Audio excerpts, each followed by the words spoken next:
And why fasting will benefit people. Because it removes the substrate, the fuel for the oxygen-tolerant bacteria. If you don't give them fuel, they don't reproduce, they don't multiply. Interesting. Low-carb diet will help. Joseph Mercola. Best known as the founder of health information website, Mercola.com. He is a physician and a New York Times bestselling author. He was voted the ultimate wellness game changer by Huffington Post. What would you say is the ideal diet? Is it just a diet that's prioritizing our gut health? You just can't do the ideal diet initially. No one can. You really need to have that.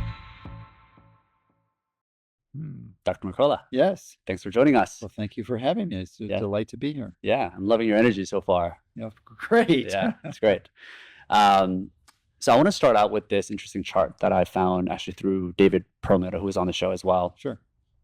And he talked about our ancestors' diet Mhm. and how 75% of their diet, might be give or take, was fats, 5% was carbs. Mhm.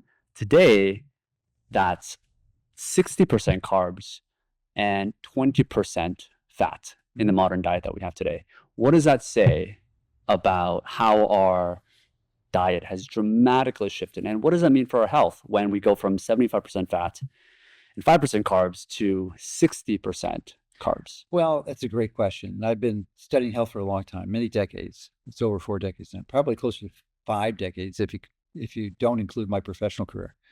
So a large portion of that study was intended or focused on understanding the answer to that question. What is the ideal macronutrient composition? And I think the supposition that 75 to 80% is not accurate at all. It's far from accurate. And it's probably closer to 30%. 20% is too low. Although astonishingly, you can go to a very low percentage of diet. It says at both extremes, the diet seems to work. Really high fat, very low carb works, and very low fat, very high carbs works. And Really? Oh, sure. The Kempner rice diet in the 1920s. I mean, they were curing obesity and diabetes like crazy. What are cultures that have a very high carb diet? I haven't studied that, but I'm just saying biologically you can go from both extremes. And I don't think either of those are healthy. You can produce results. Low carb keto produces results, and I advocated. I've had a #1 best-selling book, Fat for Fuel. Yep. So I was in that camp. I'm not in that camp anymore. I did hear this. You used to be keto. I am anti-keto and you based, just- and I can tell you very specifically in detailed molecular biological terms why I made that Please, shift. because you were advocating keto for Yes. a while, and then Now, please understand that some of the cells in your body do need to metabolize fat. No question. If they didn't, you'd be dead. Your heart, your muscle, and the special cells in your colon, some of the most special cells in your body, they have to operate on beta oxidation and generate energy that way. Because in the process of generating that energy, well, I'll go into that later. There's so many things we can talk about. yeah. I want to focus on answering one question at a time. So, and I forgot where I was at with this guy. Why did you stop doing keto? Oh, why I stopped doing keto? Because it's fatally flawed. I have a new book coming out. It's called Cellular Health, the Unified Theory of All Disease. That really explains all diseases. And it's not, I've evolved this theory based on the shoulders of giants, people before me that understood this, that were great thinkers and really identified biological principles with the core, the foundation of all health. And one of those thinkers was Ray Peat, who passed away about 2 years ago. I don't know if you've heard of him before.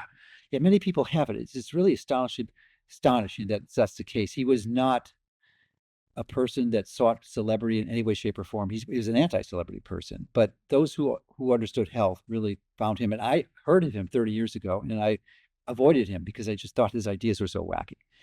What were his ideas? His ideas were, his primary idea were that some hormones were a problem. Like he's really opposed to estrogen, and I tend to agree with it. So that's really counterintuitive for many people, even bioidentical estrogen.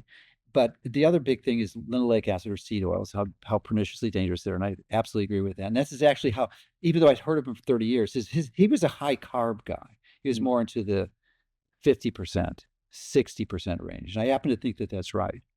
But it didn't make any sense. And part of the reason it doesn't make sense is for all of us that we just look at this superficially with a limited understanding of biology. We say, well, listen, diabetes is a problem. It's a problem with blood sugar. You have elevated sugar. Well, it's not the sugar that's the problem. The sugar isn't bystander. Very similar to if you have a fire and you've got someone calls the fire department. Thank God the firemen heard that. They put out the fires. But you could make pretty strong correlation that firemen are strongly correlated with fires. Let's get rid of the firemen, which is almost identical what's happening with glucose. Glucose is not the problem. Glucose is the answer. It is absolutely the answer. Explain, because that's going to cause some controversies for sure. But it's the truth. If you have any hope of ever achieving your maximum amount of mitochondrial energy production, you have to do it with glucose. And I'll tell you the primary issue. And we have to dive a little bit into molecular biology to explain this. So you've got the mitochondria, which generates almost all the cellular energy. About 85%, 50% occurs in the cytoplasm in a process called glycolysis, which is anaerobic metabolism. That's the type of metabolism that primitive bacteria use. And it's also called cancer metabolism. So if you take the substitute for 75-80% of fat, that means you have to be burning fats. There's a consequence for burning fats. These electrons come off after burning fats.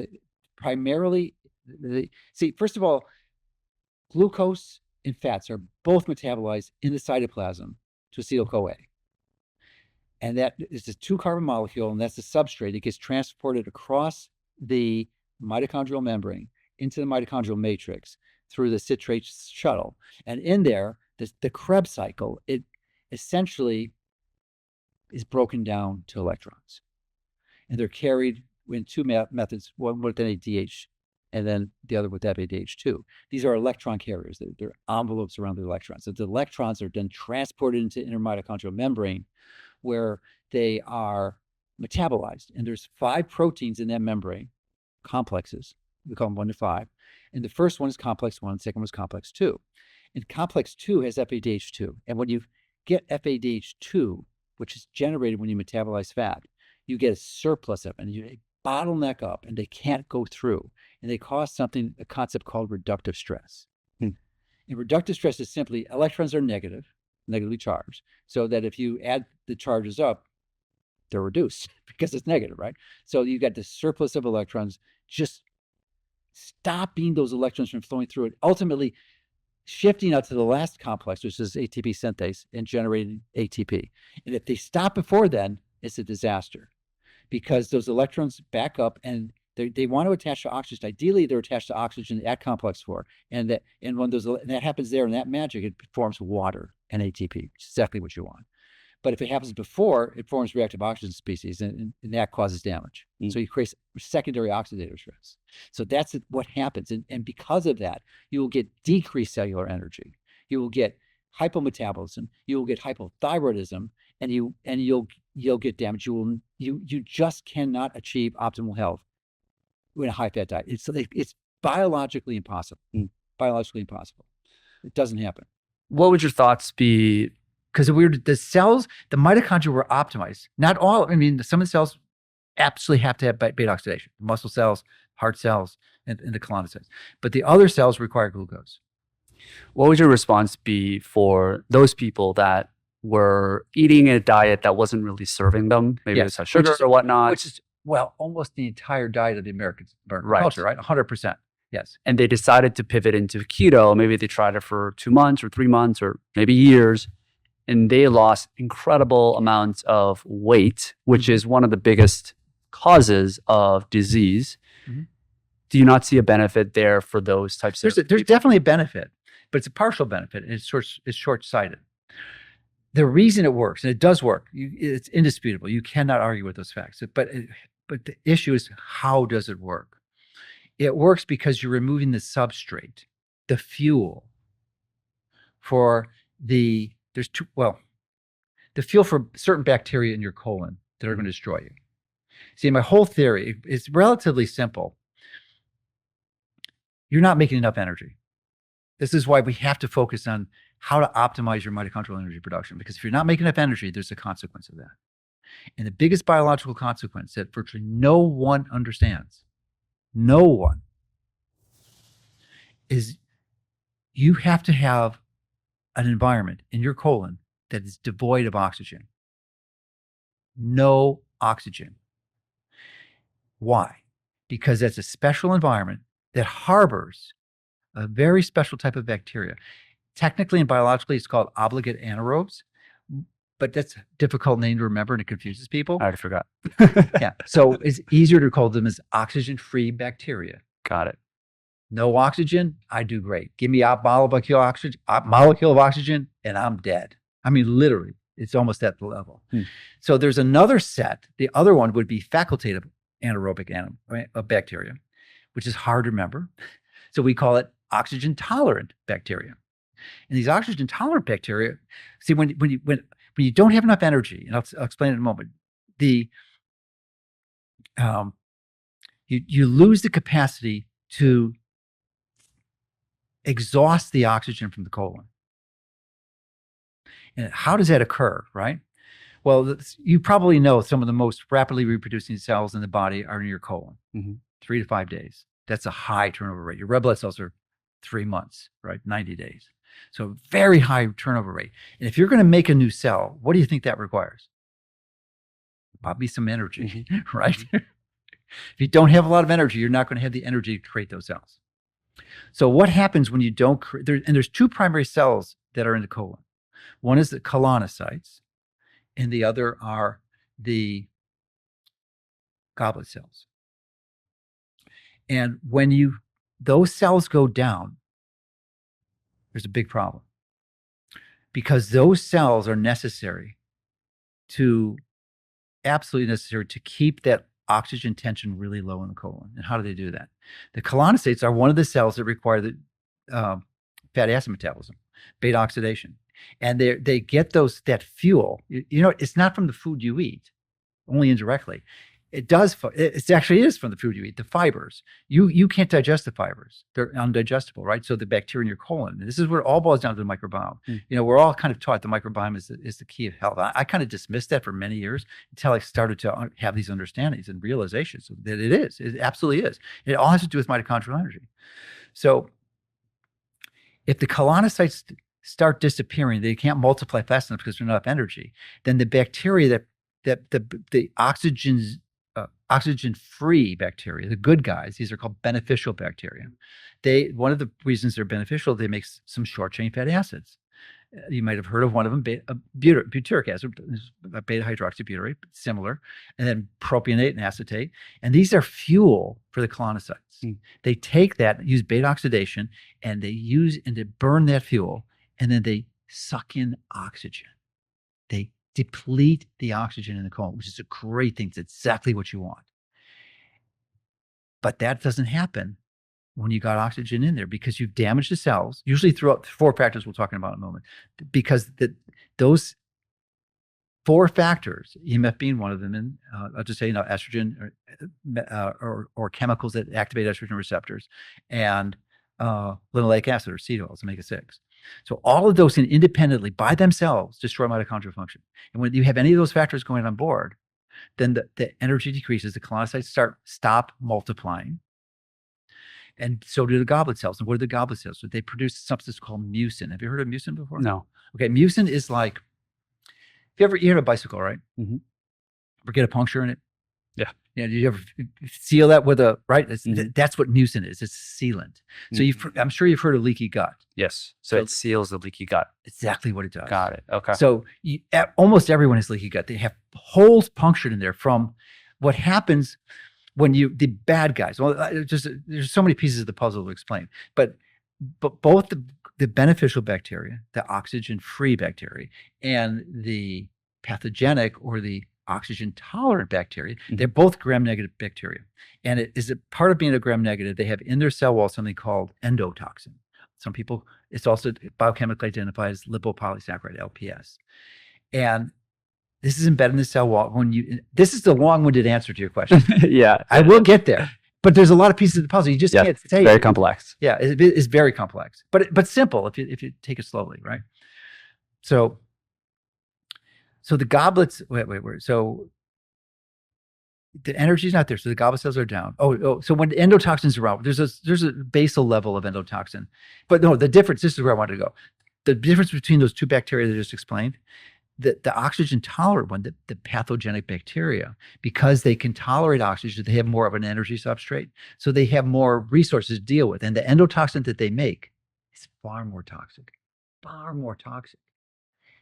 The ones from the oxygen-free anaerobes, it makes endotoxins, but it does almost no damage, no damage. And this is the key to understand that. There's a difference in the virulence of that endotoxin. I'm sure you've heard of endotoxin before too, but you didn't understand how it worked. Not really. It's the key to the whole system. And it's the answer to your question, which I'm getting close. I'm getting close. Almost there. Almost there. But you got to understand these other factors, or it makes no sense. So the endotoxin builds up, and it makes one of the consequences of endotoxins, it punches holes in the colon, causes leaky gut. That's what causes autoimmune disease, because you have literally physical holes punched through the colon. Right.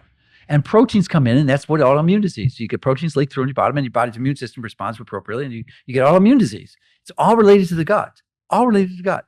And this process I'm describing, and ultimately related to the inability to produce sufficient mitochondrial energy. Okay. So that you have that circumstance, and then you get to this self-perpetuating cycle, because the goblet cells, you're not making as many as you need, and that you can't make the mucin fast enough to cover those holes. So when you have a hole that's uncovered, same thing that happens with your bicycle loop. What happens to the pressure in the tire? Same thing. The oxygen from the outside right into the colon. You got all these micro holes all over the colon, oxygen pouring in, destroying your beneficial bacteria, destroying them. And you cannot, it's like impossible to reverse that. It is. It is. Interesting. Until you fix the cause of the problem, the foundational cause of every disease, which is the inability to create maximum cellular energy. Got it. So, go ahead. That's it. So you low carb. Okay, now I'm finally able to answer your question. Why low carb benefits people, and why fasting will benefit people? Because it removes the substrate, the fuel, for the oxygen tolerant bacteria with virulent endotoxin. You don't give them fuel, they don't reproduce, they don't multiply. All the fiber is the carbs. Low carb diet will help. That's why it helps, because you're not feeding the gram-negative bacteria. But there's a consequence. It's a price to pay. It is, if you go low carb or low calorie, which may be even worse, and the combination is devastating. Yeah. You will destroy your health. Yeah. Because you get hypometabolic. Your thyroid function disappears, and they will improve. 100%, almost everyone improves with this. But after time, they start to decline. That's what you have to look at the long term, because it's not the answer. The answer is to maximize your cellular energy production, and then you can resolve that issue, which is at the core, is the absolute core. Yeah. So thank you for allowing me to indulge in that long explanation. But Seems like the whole process was needed to explain. Yeah, I mean, now that you've heard it, how could you to answer that prematurely or shortly? It does it injustice, and you would never understand it, because it's a complex puzzle. Yeah. But it's relatively simple when you understand the pieces.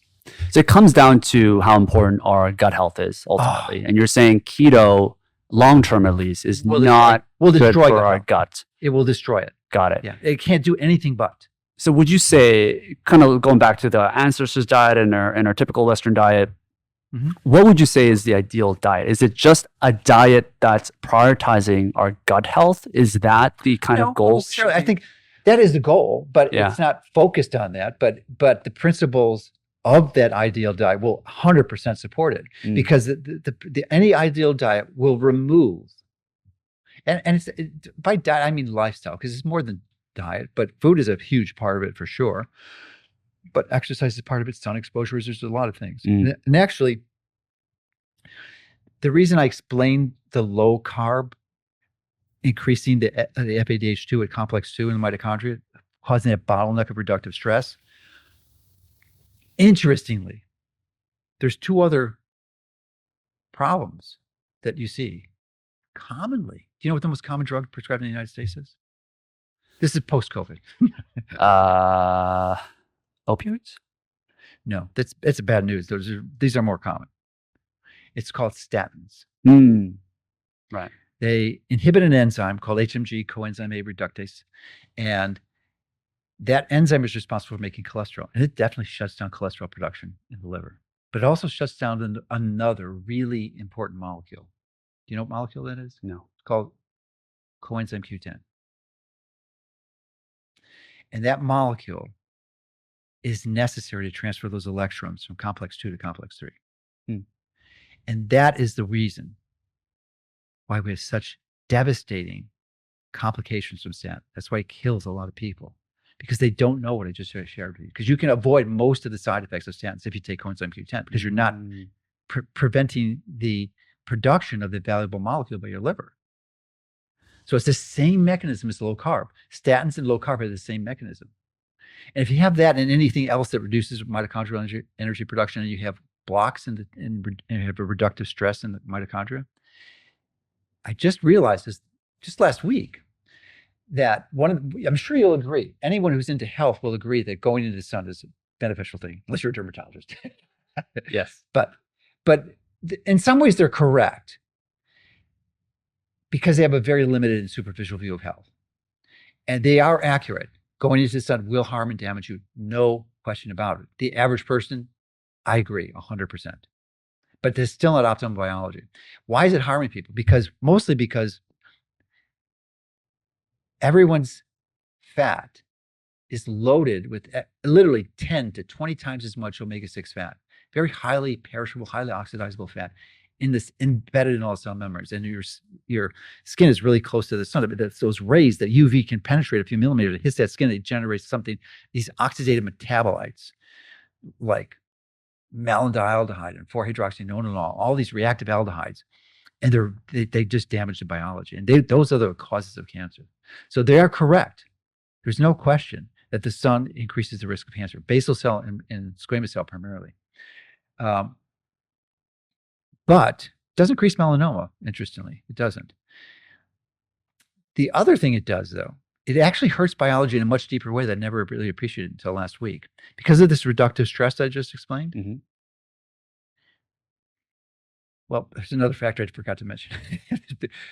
Most people don't know. We've heard of photosynthesis. Mm-hmm. I forgot about this.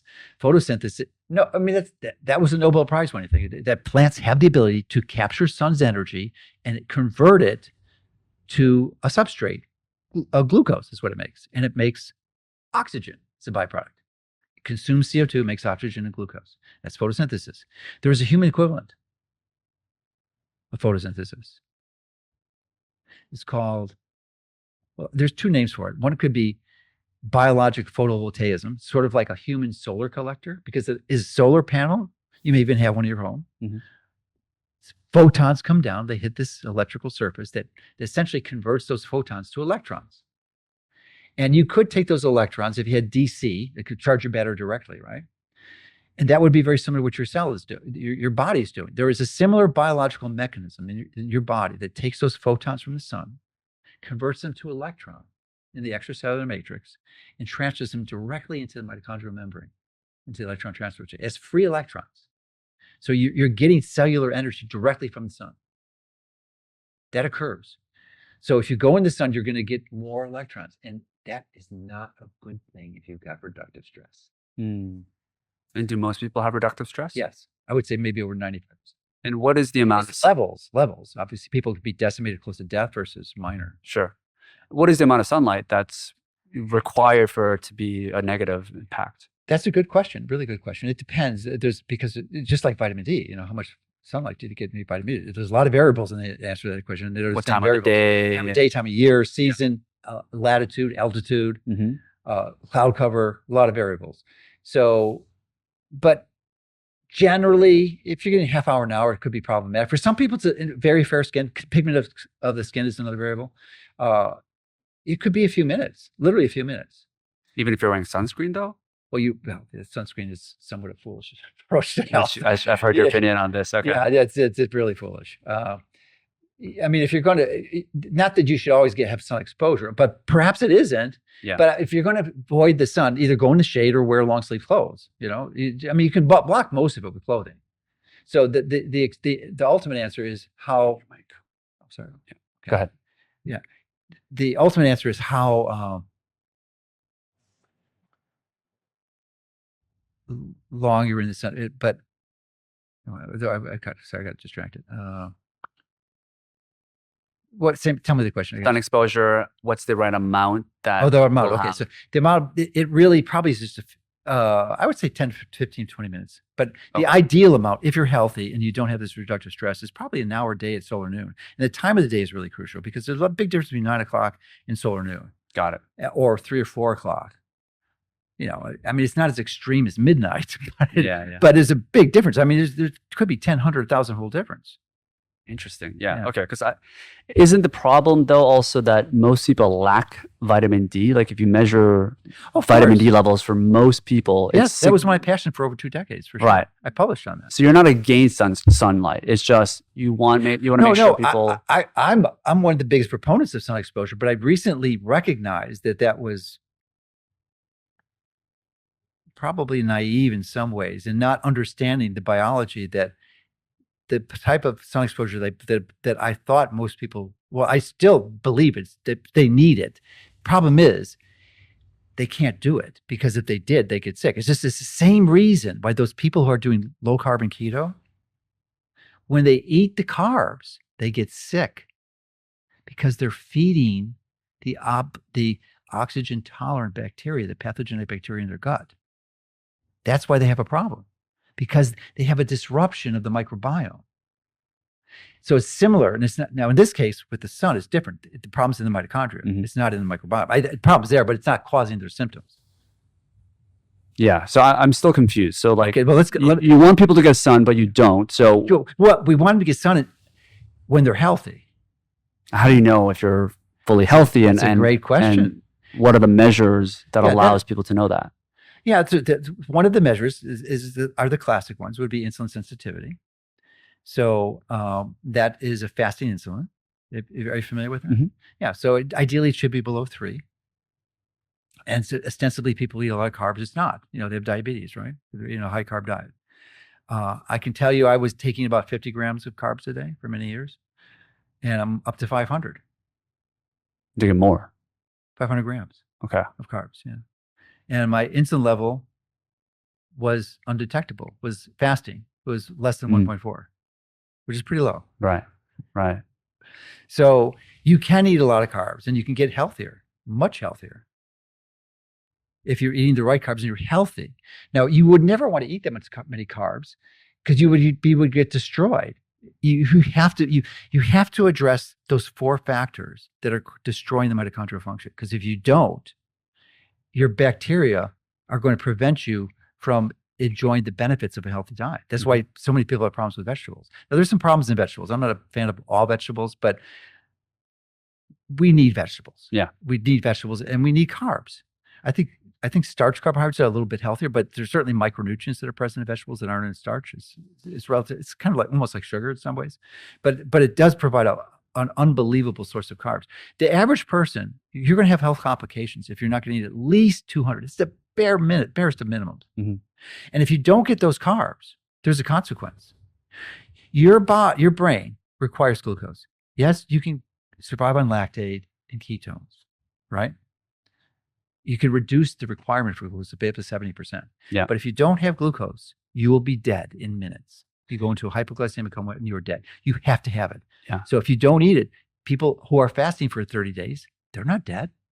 Where's the glucose coming from? Your body's making it. You know how it makes it, right? Glucose? Yeah. How does it make glucose? What do you mean? You're talking about from when you eat? If you're not eating the glucose, say someone who's fasting, they would be dead if they didn't have it. So how does their body get glucose? Because they're not eating it. I mean, it's the extreme. The body's converting it to ketones, right? If they're doing a keto diet? No, they need glucose. They're creating ketones and beta oxidation of fats. That's one of the side effects is ketones. They will rise. And that is a fuel for the brain. It goes with the MCT transporter right through the blood-brain barrier and it fuels the brain. No question. It reduces the requirement for glucose by 70%. Ketones and lactate, but it still needs glucose. You have to have glucose or you're dead. So how does it get the glucose? I don't know. Would you like to know? Yes. Okay. So there's a hormone you make. You actually have several of them. There's 3. There's called glucagon is the first one that is released. And then there's cortisol and there's adrenaline. And these are called stress hormones. And the stress hormone does one primary thing. These are called gluconeogenic. They're actually called, if you look at cortisol, it's classified as a gluconeogenic hormone. Stress hormone for sure, but its primary purpose is to make glucose, to rescue your brain from dying. It does it at a price, though. It sends a signal, primarily goes to your liver, and it makes it there, but it needs substrate. It can't make it out of thin air. You can't just breathe oxygen and think you're going to make glucose. No, it needs substrate to make glucose. And that process is called gluconeogenesis. And the process to make that, the raw material it converts, the substrate it uses are your muscles. It converts your sacred muscle tissue that you've worked so long to acquire and sacrifices it to make glucose. Oh, interesting. Okay. Yeah. So not great for muscle builders. No. And the other consequence of low carb, you'll find it very common. Really powerful people too. They have that are taking testosterone replacement. They're like their testosterone's in 300, 200, when it should be 1,000. 1,000 is pretty high though for an average person. No. Well, I'm 70. Mine's 1,000. Really? Wow. Good for you. Yeah. Why? I'm not bragging, but once you understand health and you understand that you need maximum mitochondrial energy, and the ideal way to do that is to optimize your glucose wisely, not foolishly, not to go out and run 250 grams of glucose when you don't know what you're doing. You have to do it in a very specific step, safely. But once you do that and you give your mitochondria the substrate it requires to generate maximum energy, then your biology improves. The reason why testosterone goes down, because you don't need to be fertile and reproductive if you don't have enough energy. Your body's not stupid. It's not going to make the hormones you need to reproduce if you're not have enough energy to reproduce. It doesn't waste. It doesn't waste. Yeah. I know people are thinking this, which is, so going back to what is the ideal diet for people? Is there a such thing as an ideal diet? Yes. I could give you no one, you just can't do the ideal diet initially. No one can. Okay. No, but that's not true. If you're an average American, you can't, because you'll be injured. It's just like you shouldn't go out in the sun right away. You have to fix the cause of the problem, because your biology is damaged, so that if you did the right thing, you ate the ideal, you're going to be damaged. Okay. Maybe we could start there then. Yeah. How do we actually fix the root problem initially? Yeah, that's the unified theory of health that I came up with, based on the shoulders of giants like Ray Peat. So you need to address, there's 3 primary factors, and then we discussed the endotoxin. Those 3 primary factors cause the microbiome to become decimated. Ultimately, you have to repair the microbiome, but you have to stop the 3 factors. Okay. The most pervasive one, the most pernicious and pervasive mitochondrial toxin, what would you guess? Omega-6? That's it. Get it. You got it. Boom. Boom. Yes, you got it. Omega-6. And I've talked a lot about that on my website, Mercola.com. On the homepage is a 90-minute video I made that goes in great detail, because it deserves a 90-minute video because it's so important. But that's one. That's the primary one. And that was the earliest one that came about the time of the American Civil War. And where are we consuming most of the omega-6 for? Well, any processed food almost. Okay. And it's the most common. Yeah, but it doesn't have to be French fries or donuts, which are pernicious. But almost any food that's sold in a grocery store, because they do not, you want to have saturated fat. You want to have saturated for sure. You just don't want any other fat. What happens if you're cooking in olive oil and you overheat it? Does that turn into omega-6 as well? Well, olive oil is another story. I'm not a big fan of olive oil. Oh, okay. At all. For cooking or in general? In general. So even if you have a salad, it increases insulin resistance. It lowers metabolic rate, and it converts your saturated fat, primarily stearic acid, into oleic acid by activating an enzyme it's a delta 9 desaturase, or it's also called SCD1, and it is not good. And the evidence supporting that is flawed. It's primarily based on the fact that there are some good things in olive oil, but you can get those good things without taking the oleic acid. How would you get it? There are polyphenols and terpenes in olive oil that gives it its flavor and taste. And those are healthy for sure. I mean, there is some benefit to olive oil, but it's in the polyphenols. Isn't it also but it's not the oleic acid. It is not the oleic acid. That will impair your health. It's a monounsaturated. It's called a MUFA, monounsaturated fat. So polys are bad. The omega-6 is poly. It has 2 double bonds. Right. Olive oil or oleic acid has 1. Still bad. Not quite as bad, but almost. I don't eat it. I used to think macadamia nuts were the only nut that was useful because it's the only one that doesn't have virtually any linoleic acid, but it's full of oleic acid, which was commonly thought of as healthy. And I don't agree with that supposition. And actually, so this is all theoretical. Where's the science? Where's the studies? I mean, none of these studies don't exist. I've actually just spun up a mitochondrial lab with the finest assays to measure mitochondrial function. So we're going to be proving these things. And we're going to get data from many, many people and prove these and publish it. Because there's a lot more studies now proving that olive oil, as long as it's extra virgin olive oil, is actually beneficial. If you look at most of the blue zones, there's a lot of olive oil. That's flawed data. It is. And even fundamentally, I mean, this is well documented. I remember 60 Minutes in the 90s having episodes on this. 80 to 90% of olive oil and avocado oil are adulterated with seed oils.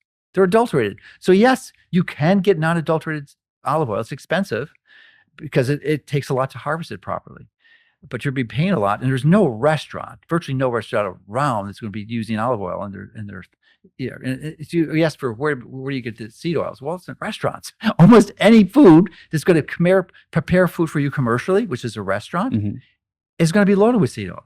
Almost everyone. It's the sauces, it's in the salad dressings, it's in everything. So you're saying if it's incredibly pure, it is good, but you're saying it's just the industry. No, well, that's for most of them. That's the argument that destroys what you just said. That's because 80-90% of it is adulterated. It's a seed oil in it. But for the 10% that isn't, it's the same. Just grow out of your backyard and harvest it properly and ideally. And that is good for you. No, I don't think so. The terpenes and the polyphenols are, but not the oleic acid. Even then, that's the oleic acid. Yeah, I would not take it. There's not a lot of published data. We're in the process of generating, doing the metabolic studies to demonstrate that and show it. Okay. Yeah. So I'll be publishing later this year on that. Got it. Okay, so you mentioned omega-6. What are the other two? Good question. The next culprit that came along was estrogen. Obviously, it's a hormone that we all have, but then they had developed synthetic derivatives, where there's lots of complications from those. And then we got the birth control pills. And then they have, even worse is the best hormone out there is progesterone, but they developed synthetic progesterone. They call it progesterone, but it's called progestin. It's synthetic and it's pretty bad itself. But the estrogens are, actually every one of these things, and EMF is the third, and endotoxin, 4 destroyers of mitochondrial health, they all have the same mechanism. You know what that mechanism is? No. There's no way you would know. Why would you know? There's no reason you should know. But it's interesting that they all work the same way to destroy your health. They interact with the cell membrane through a receptor in the membrane. And there's all different receptors. For endotoxin, it's something called TL4 receptor. And when it activates that receptor, it causes calcium from outside the cell, which is about 50,000 times higher than inside the cell, to go inside the cell. And it increases superoxide, which is a reactive oxygen species, and nitric oxide, which is another reactive oxygen species. Actually, nitrogen species, sorry. That's not a reactive oxygen, it's RNS. So either way, when those two molecules combine, they form something you probably haven't heard of. It's called peroxynitrite. You never heard of that, right? Yeah. So that is a damaging molecule. That is what destroys mitochondrial function. You've heard of hydroxyl free radical? No. Okay. Well, that's probably really devastating. People who study biochemistry know that that's the most dangerous, but it only lasts a billionth of a second. And this peroxynitrate lasts about 1,000 times longer. So it can a billionth of a second only travel like a small distance, like the distance of a protein. So it stays localized. Yeah. Whereas peroxynitrate can go between cells into even other cells and other different mitochondria. So it causes havoc all over the body. Havoc is a little less, but collectively it's much more. And that's what destroys mitochondrial function. And what are the biggest things that are disrupting these? Well, let me. Yeah. So the other things that contribute to estrogens, it's not just estrogen, it's plastics. Microplastics, especially. Well, microplastics is just because it's bigger surface area, but it's still plastics. Why? Because in plastics, part of the process of making them, actually integrated in the actual chemical structure itself, are these plasticizers like BPA and phthalates. Phthalates, I think phthalate is actually integrated in some of these plastics. And those are really well documented, potent estrogen receptor activators. So that's one. And then the other would be the traditional pesticides like DDT and flame retardants, PBDE. These all activate estrogen receptors. Yeah. So you get this pernicious activation of estrogen receptors, which causes increased peroxynitrite. And then most recently is EMF. And I've written a book on that, which is probably the best book written on it. Yeah, I'd love to talk about that. Yeah. Before that, just talking about microplastics, as you mentioned it, it's pretty scary, actually. It seems like there have been a big trend, and then now it's becoming, there's a lot of studies published on it. There was a new one, I don't know if you saw, I think it was on your blog, and it was the University of New Mexico, and it did a study on men. And it said that 100% found microplastics in their testicles. 100%. That's pretty scary. Yeah. How do we minimize, for the average person, what are some of the steps that we can take to minimize the consumption of microplastics? Well, you want to limit your exposure to plastic. It seems pretty hard though these days. It's pervasive, but it's not that hard. You can radically limit it by over 90% easily. So cosmetics would be a real common one, especially women that use these cosmetics. They're loaded with these. Not just plastics, but the same things that stimulate these other chemicals. Because it's not just plastics. It's any chemical that stimulates estrogen receptors, which you're concerned about. So probably in many women, that's the biggest exposure to cosmetics. Yeah, the makeup and everything. Even if it's like organic makeup or all these trends that are coming out. Not saying that it's all bad. There are some that are good out there, and I haven't studied enough to make a recommendation. But yeah, you have to be really careful. What's clear. Okay. Be careful. So makeup for sure, and then plastic. Putting your food or cooking your food in plastic. You just don't want storing your food in plastic. And there's certain types of foods that are more at risk. Like hot fats and stuff that could be because these plasticizers are fat soluble. So if there's no fat in there, it's less likely to go into it. But if you got it's at a higher temperature and the more lipid soluble it is, the worse it's going to be. Got it. Because most of these chemicals are lipid soluble, fat soluble. Yeah. What are some other tips? I guess water, not drinking in plastic cup waters. But you can leave your bottle of water. Guilty. Leave your bottle of water on the sun.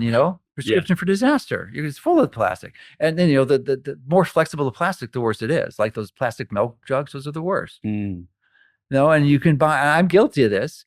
I buy raw milk. I buy raw goat's milk, and ideally you get it in glass. But there's virtually no raw milk farmers who will put it in glass, though they put it in plastic. So the way to mitigate that is you freeze it because it's a temperature dependent process, right? And so if it's in the freezer or at least cold, it's less likely to transfer those phthalates and the other plasticizers that are in the chemicals or in the plastic. Yeah, so that's pretty hard like these days, I feel like. So there's things you can do too. So sauna would be another good strategy to get them out. Exercise. It's so good for a wide variety of reasons. I mean, that's an integral part of being healthy is exercise. Ideally, you do it in the sun. You can move if you don't have reductive stress. So just sweating out toxins that. Yeah, and you could if you were running, and I used to do that for many decades actually. I didn't need to do sauna. So people who sweat profusely do not need to go into sauna. They are doing their own sauna. Got it. Because it comes out in the sweat. There's certain things you can do to catalyze it somewhat too. But that would be one.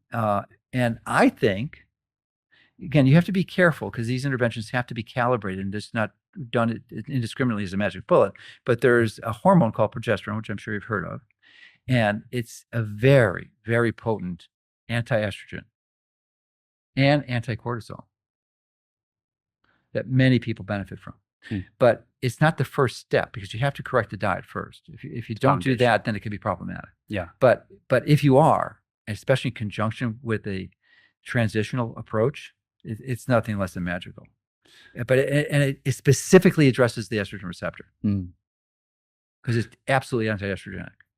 I've also heard blood donation can be beneficial for getting rid of some of the microplastics. Obviously, it's also good for iron as well. Well, it's mostly iron. I don't know that it's good. It might be good for moving other items that tend to accumulate with age. I personally donate 4 ounces of blood every 2 weeks.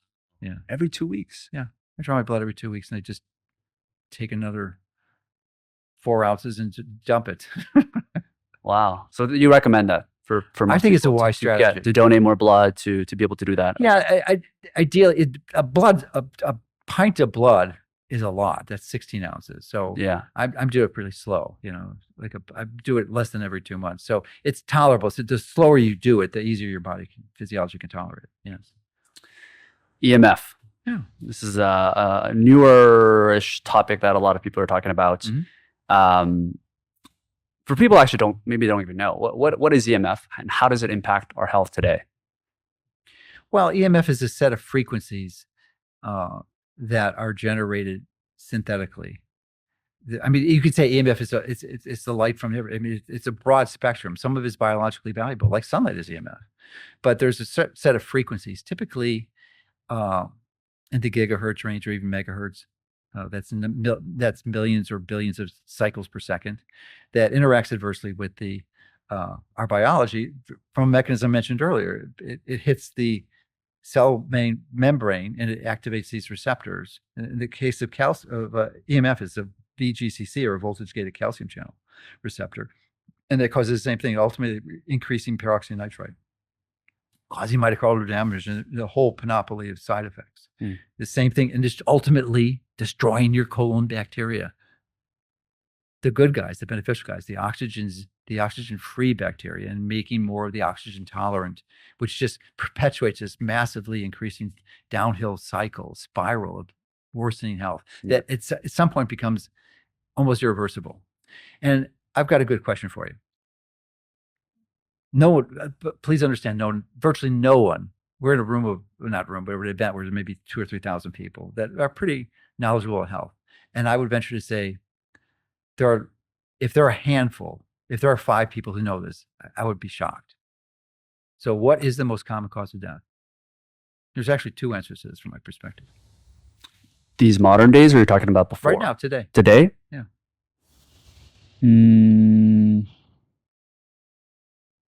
Suicide? No, that's an important one. Depression. Reasons for that. But no, it's not suicide. Conventionally, you would think heart disease or cancer. Right. Would be number 1 and 2. But as I was doing the research for this book, I started to understand that people die from endotoxin. And that's a disease called septic shock. And because I've interviewed people like Paul Merrick in the past, and he's the person who developed the Merrick protocol for vitamin C and septic shock. So he popularized that strategy and saved a lot of people's lives. Because the mortality rate for septic shock is really high. It's like 80 or 90%. How do people die if they have those endotoxin problems? Well, it go into septic shock. It's literally shock. You destroy your whole body system. It goes into the collapse. Ultimately, it's like very similar to COVID, where you go into a cytokine storm, massive inflammation all over the body, and you go into organ failure. Kidney shut down, everything. It's just awful. Yeah. But the most common cause of death, I believe, is septic shock, and it's not included anywhere in the statistics. But if you look and find out, you'll find about 300,000 people every year die from septic shock, acknowledged. And what is it for heart disease? How does that compare? I think 400, 450, maybe 500, somewhere between 400 and 500. So it's more, but it's up there. It's up there. It's not a lot more. Not a lot more. And cancer is a little bit lower, but then right behind them is septic shock. And these are acknowledged. This is admitted. It doesn't take into fact that many of the cancer deaths, maybe even a majority of them, ultimately are a result of septic shock. But they're categorized by the trigger, which would be cancer or heart disease. Right. So the number 1 cause of death is septic shock, which all boils back to losing your mitochondrial function, having that shift in the microbiome, facilitating the production of these oxygen-tolerant bugs that produce toxic endotoxin that ultimately lead to your premature demise. If you talked about some of the baselines that are negative for us, what are some of those things that we're commonly exposed to that are causing negative harm in terms of EMF? Is it like 5G networks? Is it? No, that's a good question. It's a really good question. I wasn't sure where you're going with this, but there's 2 primary ones. Okay. It's all, the beautiful thing about this is it's almost always in your realm. It's your cell phone, which is a cell phone basically a cell phone tower transmitter in your pocket. Yeah. So many people go to bed with their cell phone on next to their nightstand. That's insane. And almost equally as bad, maybe even worse in some cases, is a Wi-Fi transmitter. So you have control over these. This is a good thing. So some people justify that their ignorance of this because their neighbor has Wi-Fi. Well, that's fine. It goes off pretty radically, from the distance. And I think magnetic fields are 1 over the square root. I think it's a linear decrease. I don't think it's exponential. but it goes down soon. So you can get, when you're 7-10 feet away, it becomes biologically almost minimal. But if you have a Wi-Fi router with a lot of power, then that could circumvent things. But essentially, you can control. You can turn off your Wi-Fi. Actually, even better than not have Wi-Fi in your house. I don't have any Wi-Fi. It's a pain. It's inconvenient. And How do you get internet then? Like if you have to work on your computer or something like that? well, I took my first programming class in 1968. I've been passionate about technology for a long time and computers. I was online in 1978, online on the internet, actively. And I had my first website in 1997 before Google. Before The Google. Yahoo? No, Was it Yahoo? Yahoo? Well, Yahoo was there for sure. Yeah. Yahoo was there. And there were others. And Google was exemplary. I mean, they were just night and day difference. But anyway, during those days, the only way you got online was a safe way. It was through a cable. And early on, it was through the telephone line with the cable modems. You might have heard of those. It was slow, dial-up, is what another term it was called. But now, it wasn't until the 21st century, literally less than 2 decades ago, that we had a widespread adoption of wireless technology. I mean, we had cell phones, but not like that we have now. And it was literally Apple that catalyzed both with the iPhone and also wireless connections with their networks. Before it was all Ethernet cables. Yeah, I remember those. Yeah, You have that's how you did. Oh no, that's a cable. That's a cable modem, but that was through the phone wires. Right. The Ethernet was how you would transfer the signal. And initially it was through a cable modem. And that's actually today. I mean, you're getting it, but it's usually through cable. It's not through the phone wires. There's a whole separate circuit that they're using. Yeah. But yeah, so you can transfer that cable to any device in your house with a Ethernet adapter. So that's what you do right now if you ever That's what I do, yeah. Okay. Yeah. Put it on my phone. I mean, sometimes you don't have a choice because you can't. I abhor the Apple operating system. So I don't have a Mac. I have an Apple iPhone, but that gives me the disadvantage of not being able to get my text messages on my desktop computer, which sucks. But so I have to turn it on to get text. But I virtually don't text anyone. I use a much superior form, but it's not widely adopted. It's called Signal. It's more private communication. It's than encryption. Yeah. And the value of that, I can do that on my desktop. It has a wired connection. Oh, okay. Got it. Yeah. Got it.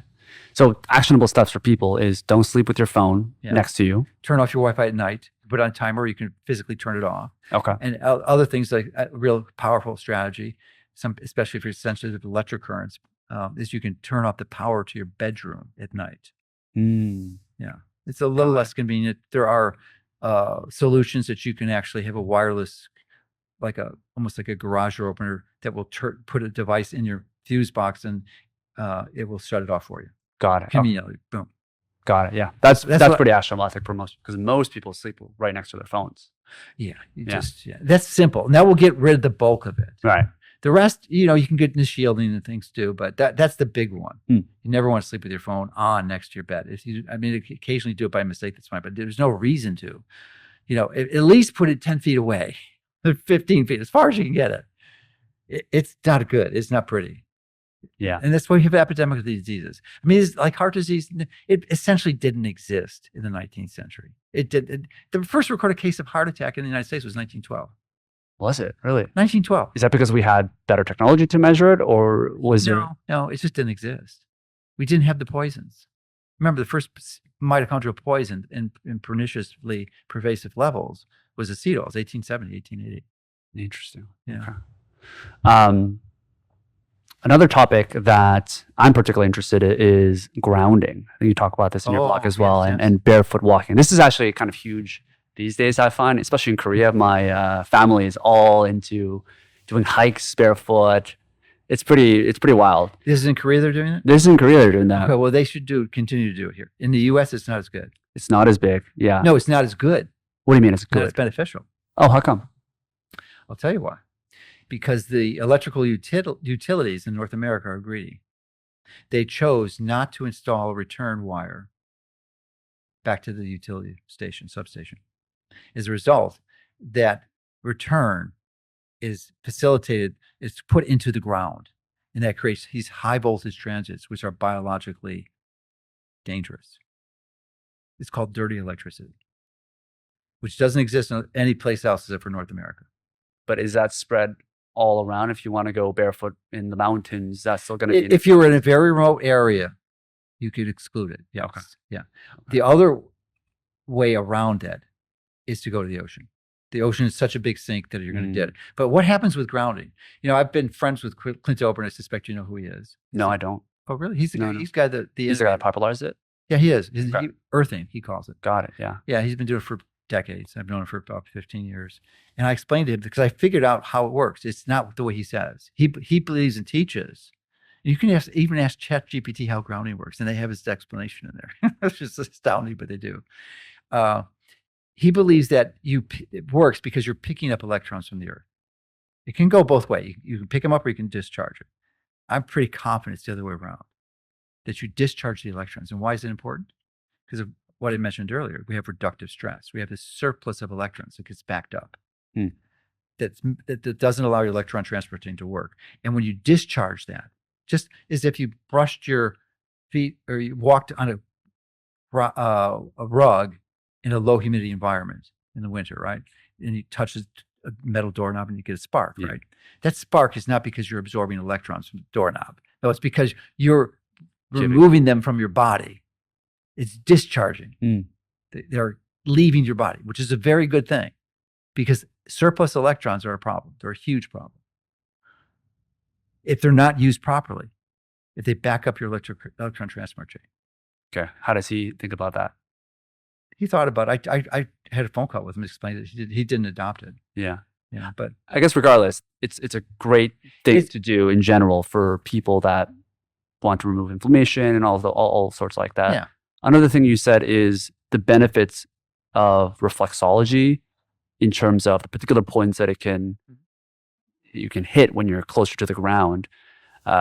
Explain that a little bit in terms of what are the benefits of reflexology and when you're barefoot walking. Well, there's a few points here. The reflexology is based on acupuncture meridians and energy flow. So you're hitting these points and you're like getting a little mini acupuncture treatment.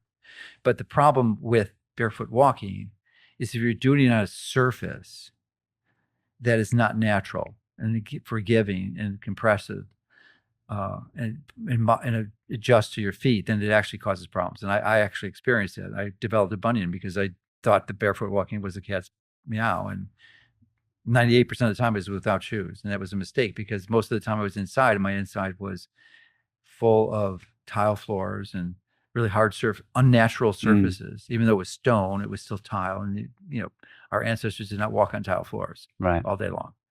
And there's a consequence for that. Now, if my house was sand or dirt, I would have been fine, but it wasn't. So you have to be careful.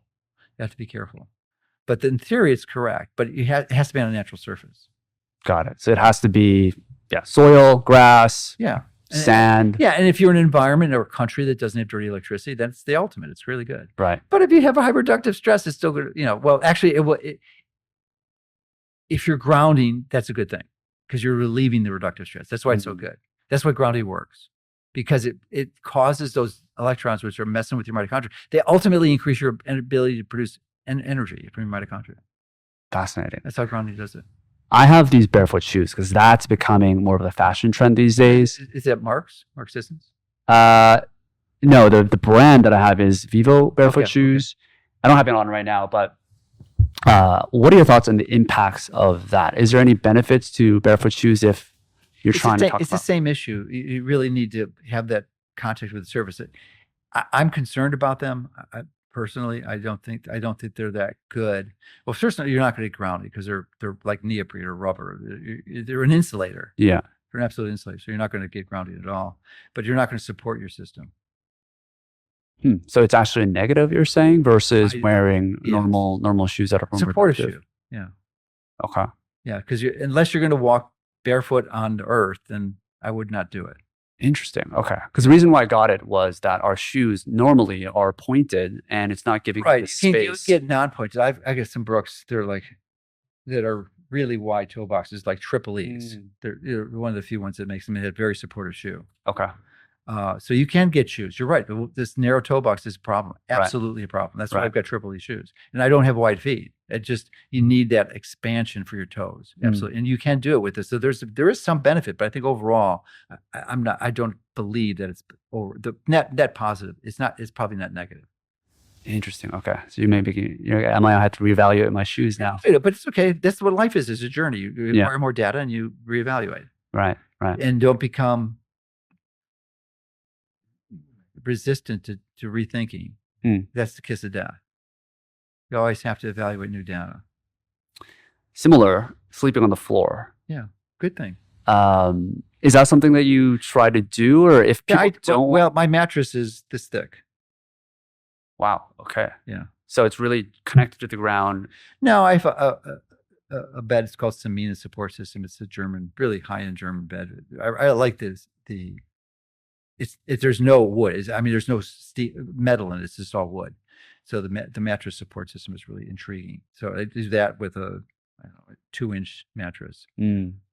Got it. And what are the benefits of that for people? Well, I just think it's better for your spine. It takes a while to get used to it, but it's just better for support. Is it more of a spine thing, or is it something? And ideally, if you're sleeping, you can talk about that. You can just sleep on your back. I think that's better, ideally, and even compounding that, integrating that with mouth taping. With mouth taping, yeah, in order to breathe through your nose, rather than your mouth. Yeah, you want that forces you to do it. Now, obviously, you have a cold, you're not going to do it. You'll be dead because you have to breathe through your nose. Right.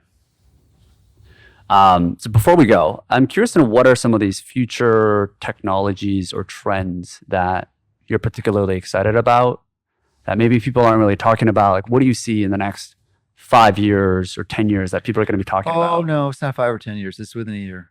Within a year. Yeah. So next year, what are we going to be talking about? I'm developing them. I'm working on it now. I'm actually doing the science. I developed a research lab to prove this stuff and I bring it to the public. But I have the ultimate biohacking intervention, and it's all designed to improve not only mitochondrial function, but radically improve the microbiome to get them back to where they need to help displace the oxygen from the colon in conjunction with the dietary recommendations. So it's a whole process and strategy, but with respect to specific technology, because that's more of an intervention. It's not much of a technological intervention. It's an innovation for sure, but it's not a technology.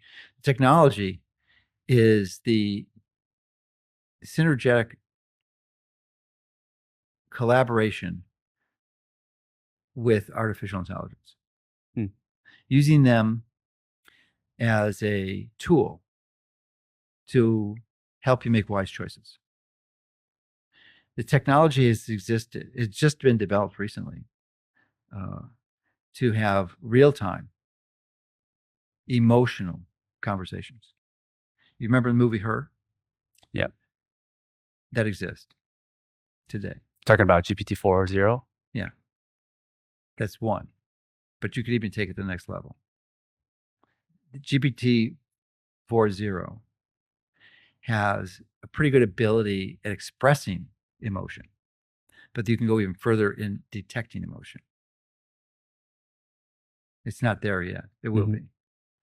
So when you combine that with